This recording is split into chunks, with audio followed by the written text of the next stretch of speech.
প্রধানমন্ত্রী তারেক রহমানের সাথে বৈঠক করেছেন সম্পাদক পরিষদের নেতারা।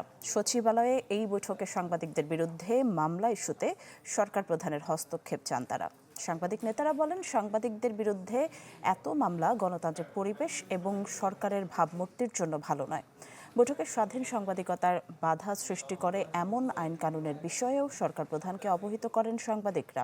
পরে তথ্যমন্ত্রী জহিরুদ্দিন স্বপন জানান, মামলার বিষয়ে প্রয়োজনীয় ব্যবস্থা নিতে নির্দেশনা দিয়েছেন প্রধানমন্ত্রী। প্রায় 282 জন সাংবাদিকদের বিরুদ্ধে বিভিন্ন ধরনের মামলা হচ্ছে এবং তার মধ্যে 94 জন হত্যা মামলার তারা আসামি হিসেবে।